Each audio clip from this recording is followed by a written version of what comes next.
So I'm going to demonstrate things first and then talk about that email you sent in. I just quickly clicked on the link to the video as well, and then I saw the thumbnails. It's stop increasing metronome speed. I'm like, oh boy. So I don't know when I'm going to get around to watching that one. I might schedule it for next week during the live stream. Haven't done a reaction response thing on a live stream in a while. Because this week I already got one scheduled for continuing the working through that neoclassical speed strategies, that instruction book. So yeah, I'll probably schedule it going through that one for next week. Okay, so yeah, demonstration. I'll talk about Justin's email. I've actually done 2 response things on that guy before. He commented on the first one, and he actually shared the video with his followers. I like what he had to say in that one. I'll talk about that in a minute. So let's get that adjusted. Okay, yep, number 1. Here we go. 60. 1 E and E and E and E and 1.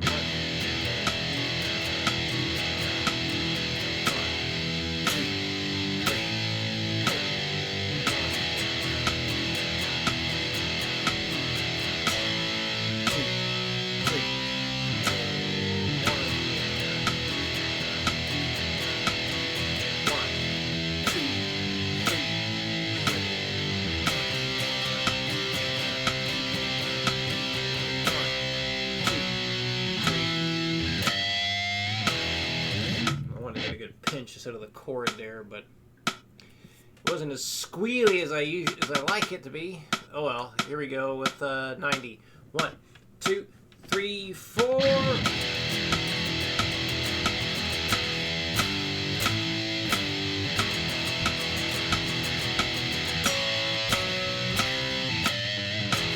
Damn it.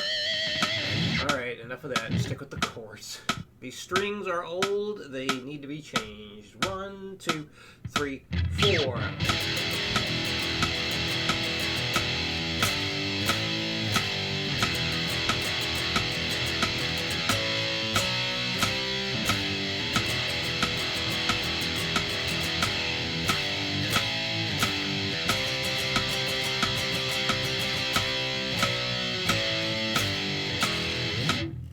On 20. 1, 2, 3, 4.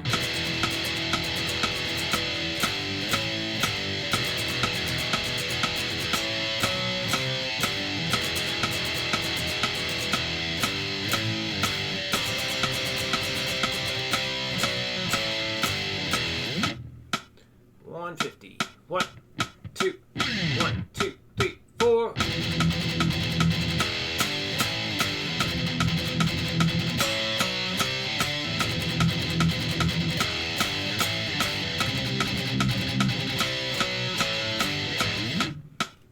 Oh boy. 1, 2, 1, 2, 3, 4.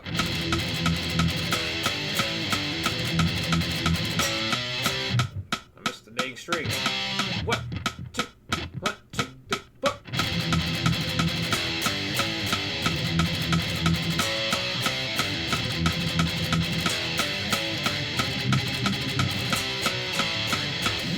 Whew, Lordy Lord. Okay. Number 2.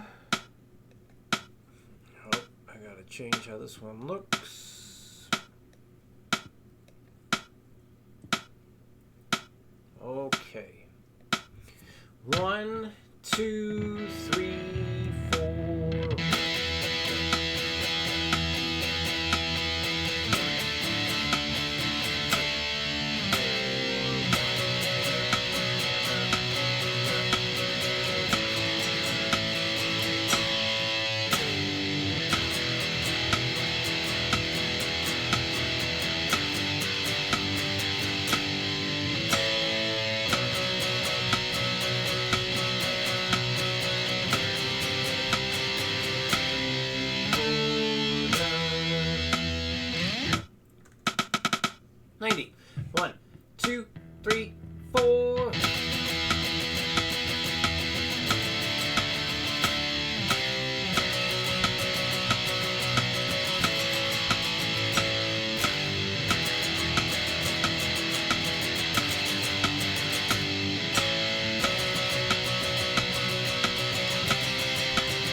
2, 3, 4. I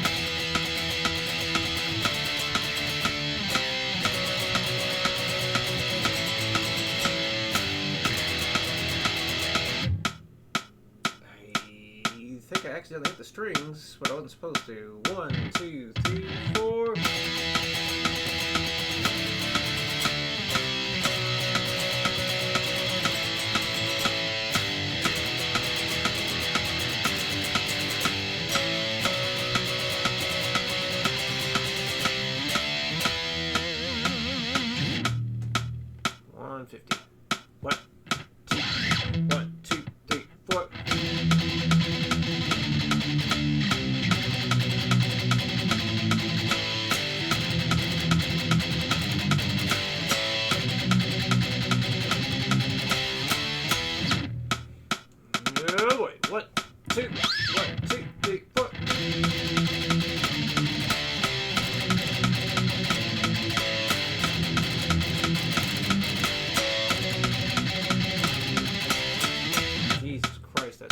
Pain in the ass. All right, the palm beat practice. So yes, work this up with the repeats. Let's do a little bit of upstrokes here. So one of the things you mentioned, like the whole fingers hitting the strings that you mentioned. So as you do this, you're going to have to really watch what that right hand is doing to make sure that your fingers aren't flopping and hitting the strings there. So, yeah, when I'm doing this, like for this specific one, the pinky is hanging out on the body of the guitar. But, yeah, the middle two fingers, they're just kind of hanging out there. So, even if it might feel like you're getting a bit of tension by sticking your fingers out of the way, you do need to make sure that they are out of the way.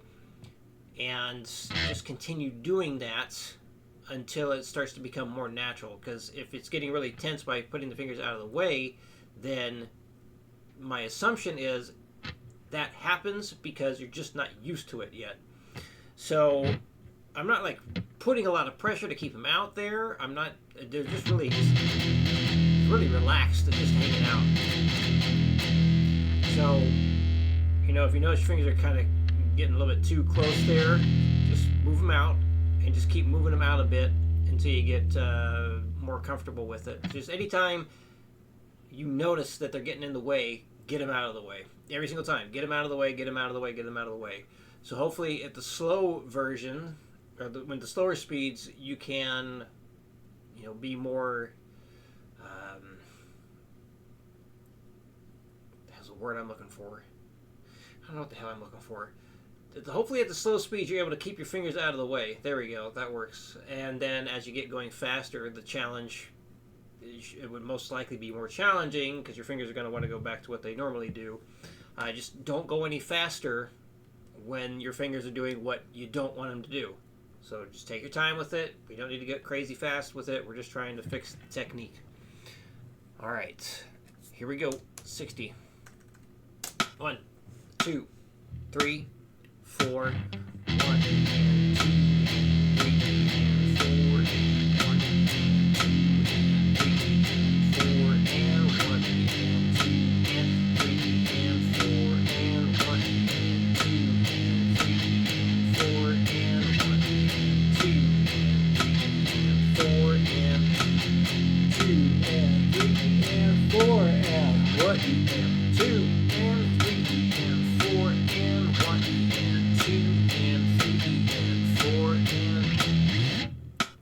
using a half-whole diminished scale where you start with a note, go up a half step, then a whole step, then a half step. You can keep doing that. Whole step, half step, whole step, half step, whole step. I'm using that for this progression because it sounds metal. That's why. Alright, let's go 90. 1, 2, 3, 4.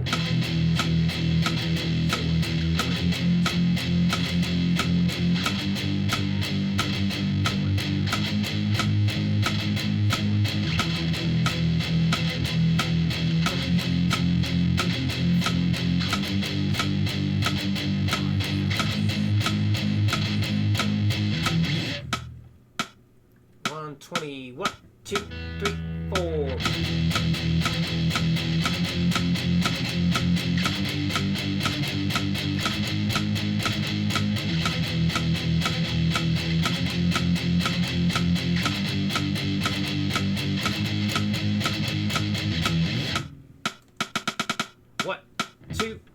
1, 2, 3, 4.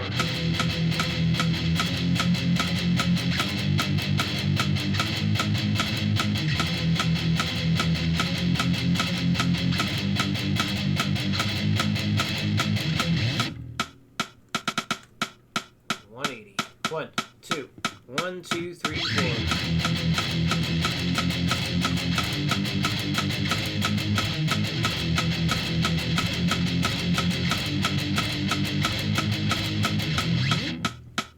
Okay. So yeah, this guy's email, Justin's email. Let's see. Guitar champion. Okay. So yeah, more hours equals more speed. Obviously, yeah, more hours does not equal more speed. That is true. This is also true. He says speed is not something you unlock after endless slow practice. That is very true. So yeah, that's one of those things. I kind of skimmed through what he said there. But yeah, like he ends up saying he did what a lot of people do, which never made sense to me. Is they just play slow for a long time and think they're just suddenly going to be faster. But that's not how metronome practice works. So yeah, the way you're doing it, the way we do it, you are pushing yourself to go faster and faster. So you're not just staying slow for a long time. That's slowly working it up, not just staying slow and then thinking you're suddenly going to be fast. So he said, for years I didn't play at high speed. I thought, I'm not ready yet. I have to earn it by playing slowly first. And that mindset held him back, he says. Yeah, it's not conducive to speed. It's just playing slow. You have to, the metronome is there to give you a new thing to go for, a new thing to reach. So this doesn't really contradict the whole metronome method thing. He's just talking about playing slow, always playing slow, and expecting to be fast from that is just silly, because it doesn't work. He said instead of slowly building up BPM, you stay at a high, challenging tempo, but you only play the lick in small chunks. Now that part there, I'm like, well, not necessarily. Now, you can do a thing like that, but I don't like doing that, because then he goes a little bit further with it. He says, for example, take a shred lick, set your metronome at a speed, or to a speed that feels almost too fast, and then play just the first 3 notes, then the first 4, then 5. He says after a while you notice exactly where the movement starts to break down. Suddenly the hidden barriers in your picking or fretting hand become obvious, and once you see them you can fix them.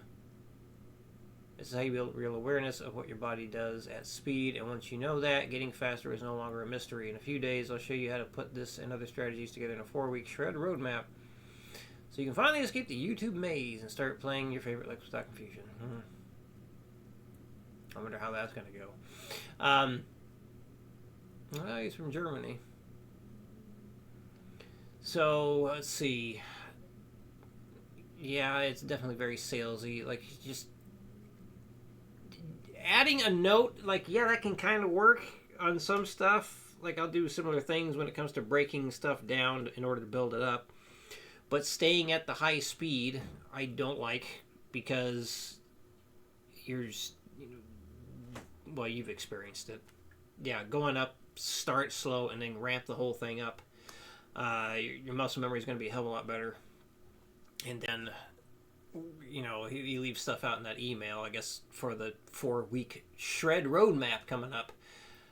Because it's like, okay, well, now that you see what your issues are, how are you supposed to fix them? And, well, we'll see. Maybe you can keep sending it to me. We'll see what he says, how you're supposed to fix those things. But, yeah, starting at a challenging speed already, and then just adding one note at a time, it's like there's going to be all kinds of rhythm problems there, because if you're starting at a fast speed and you're just saying, maybe 3 notes, what if it's a 16th note pattern and your rhythm sucks? Well, how the hell are you supposed to just do that little reverse gallop and then just like, stop in these odd places within the beat? Like, that makes it more challenging than it needs to be. And I don't feel like stuff like that is set up well because it presents other issues. Like, I don't want to be ending things right before the next downbeat or in the middle of it because it's not as easy to focus on proper rhythm and get faster with. So, anyway, I'm just rambling on about stuff I think you already know. There we go. So, yeah, I'll probably schedule the video response for a week from tomorrow. All right, any questions, let me know. I'll see you again next week.